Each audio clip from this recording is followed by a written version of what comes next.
नमस्कार भाइयों और बहनों। स्वाध्याय के क्रम में हम आज पढ़ेंगे संतुलन एवं प्रकृति का राजमार्ग। तो शुरू करते हैं। जीवन की घोर अनिश्चितताओं के बीच भी निश्चित का एक निर्द्वंद भाव एक आदर्श स्थिति है। श्रीमद् भगवद गीता में स्थित प्रज्ञता के रूप में इसी स्थिति का वर्णन किया गया है। योगः कर्मसु कौशलम और संवतम योग उच्यते के रूप में यहाँ इसी स्थिति का उपदेश दिया गया है। यही जीवन जीने की कला का सार है। जीवन का कुशल खिलाड़ी उसे माना जाएगा जिसने जीवन के विषय में प्रवाह के मध्य भी एक संतुलन बनाकर जीना सीख लिया हो।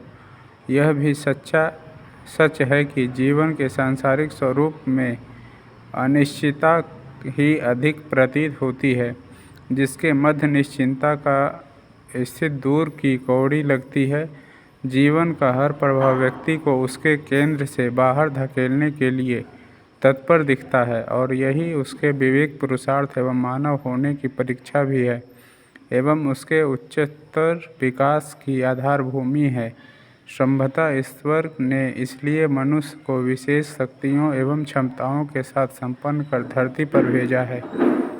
किसी ने ठीक ही कहा है कि जीवन का असली खिलाड़ी वह है जो व्यक्तित्व को बिखेरने वाले, उसको तोड़ने वाले, उसको नष्ट भ्रष्ट करने के लिए तत्पर हर विषम प्रवाह के बीच भी अपने संतुलन, समता और ध्येय निष्ठा को बनाए रखता है। स्वामी विवेकानंद के शब्दों में, हलचल एवं उथल पुथल से भरे इस जीवन प्रवाह के बीच अपने केंद्र की ओर बढ़ना ही वास्तविक रोमांच है।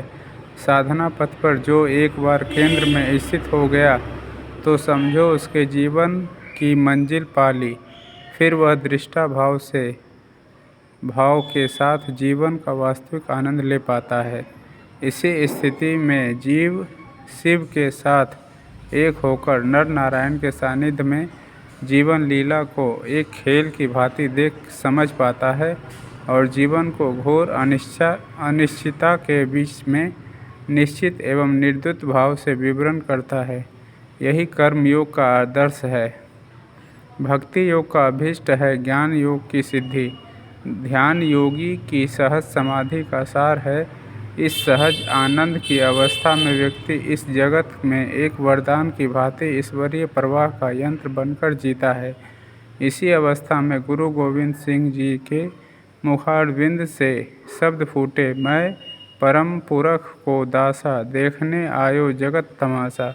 परम पूज्य गुरुदेव इसी अवस्था में ईश्वर को, अपने गुरु को अपने मास्टर के रूप में अपने आगे पीछे के साथ अनुभव करते हैं और महाकाल के अग्रदूत के रूप में समूची मानवता को युग परिवर्तन के 21वीं सदी उज्जवल भविष्य की रूपरेखा एवं विश्वास विरासत में देकर युग युग को निहाल कर जाते हैं। लेकिन परिधि से केंद्र की यह मात्रा इतनी सरल भी नहीं है।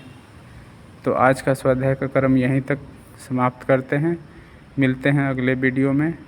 ऐसे स्वाध्याय के साथ जुड़े रहने के लिए हमारे चैनल को सब्सक्राइब करें। धन्यवाद। नमस्कार।